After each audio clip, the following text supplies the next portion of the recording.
اللہ اللہ اللہ اللہ اللہ اللہ اللہ اللہ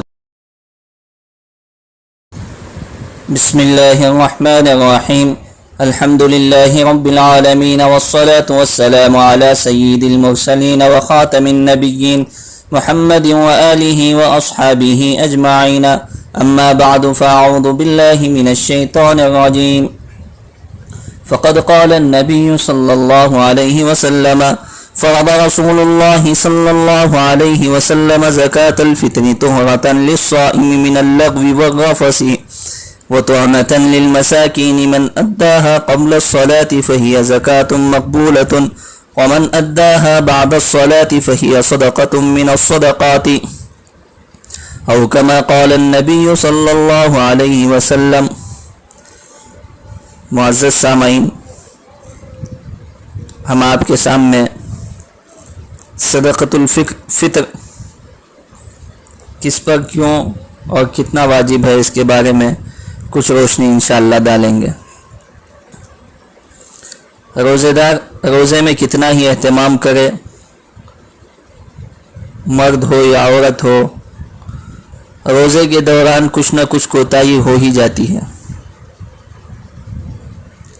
چونکہ روزے میں کھانے پینے سے بچنا تو ممکن ہے، لیکن بیکار باتوں سے، بیکار مصروفیات سے اور اسی طرح بالکل نامناسب گفتگو سے بچنا بالکل ناممکن ہوتا ہے. تو اسی طرح کی کمیوں کی تلافی کے لیے رمضان المبارک کے ختم پر جناب محمد رسول اللہ صلی اللہ علیہ وسلم نے فرمایا صدقۃ الفطر ادا کیا جائے، گویا یہ رمضان کے روزوں کی زکوٰۃ ہے. اب صدقۃ الفطر کس پر واجب ہے تو اس کو سن لیں.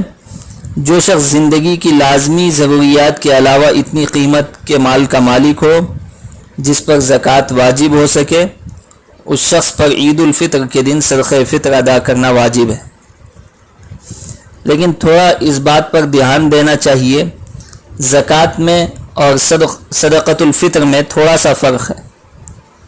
زکوٰۃ میں یہ لازم ہے کہ بڑھنے والا مال ہونا چاہیے، لیکن صدقہ فطر میں بڑھنے والا مال کی شرط نہیں ہے.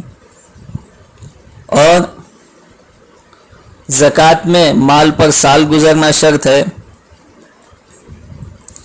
جبکہ صدقہ فطر میں سال کا گزرنا شرط نہیں ہے.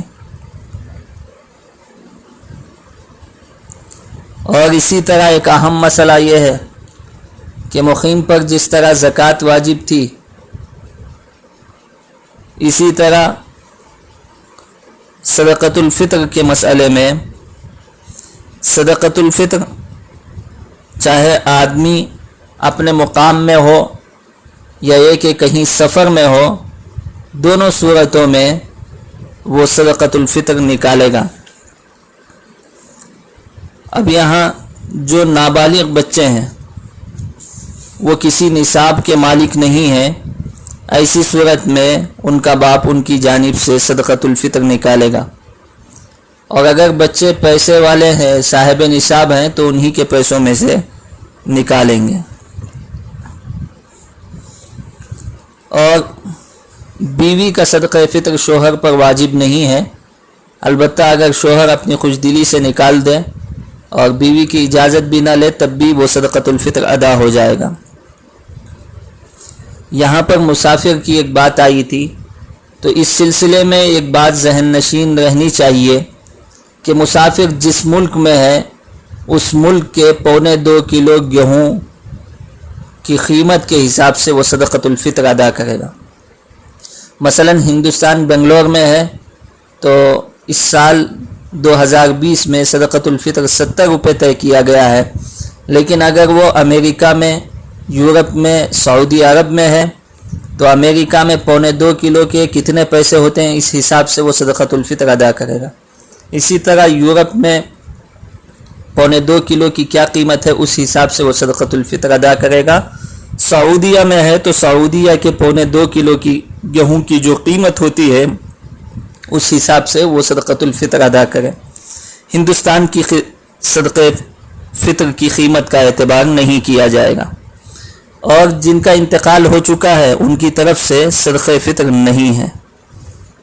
اور جو بچہ عید کے دن سے پہلے پیدا ہو جائے اس کے ذمے بھی صدقۃ الفطر واجب ہے. اور اسی طرح پورا رمضان صدقۃ الفطر نکال سکتے ہیں، لیکن اگر نہیں نکالے ہیں تو عید کو جانے سے پہلے، عید کی نماز سے پہلے نکال لے. اگر عید کے دن بھی نہیں نکالا تو بعد میں نکالنا پڑے گا، یہ ادائی ہے، قضا میں شمار نہیں ہوگا. اور یہاں پر ایک مشورہ یہ ہے، آپ علیہ السلام نے جہاں پر 2.25 کلو گیہوں کی بات فرمائی ہے وہیں پر آپ علیہ السلام نے فرمایا جو صاحب استطاعت ہیں، جن کے پاس طاقت ہے، وہ کھجور یا کشمش کا حساب لگا کر اپنا صدقۃ الفطر ادا کریں. تو امسال 2020 میں بنگلور اور اطراف بنگلور میں جو کا صدقۃ الفطر ایک آدمی کی جانب سے جو ہے وہ 300 روپے کی قیمت طے کی گئی ہے. اگر جو بارلی کے حساب سے وہ صدقۃ الفطر ادا کرنا چاہتا ہے تو 300 روپے ادا کرے گا، اور اگر کھجور کی قیمت کے حساب سے وہ اپنا صدقۃ الفطر ادا کرنا چاہے تو اس کی قیمت 500 روپے طے کی گئی ہے. وہ 500 روپے کے حساب سے فی کس اپنا صدقہ فطر نکالے گا. اور اسی طرح کشمش کے حساب سے اپنا صدقۃ الفطر نکالنا چاہے تو فی کس فی نفر صدقۃ الفطر کی قیمت 1000 روپے ہوگی. تو ہم تمام کو چاہیے جس کی جو صلاحیت اور استطاعت ہے اس حساب سے وہ صدقۃ الفطر نکالے. اللہ تعالیٰ سے دعا ہے کہ اللہ تبارک و تعالیٰ ہمارے روزوں کی کمیوں کو اور اسی طرح دیگر عبادات کی کمیوں کو معاف فرمائے اور اللہ کے بارگاہ میں ہمارے اعمال کو قبول فرمائے. آمین. وآخر دعوانا ان الحمد للہ رب العالمین.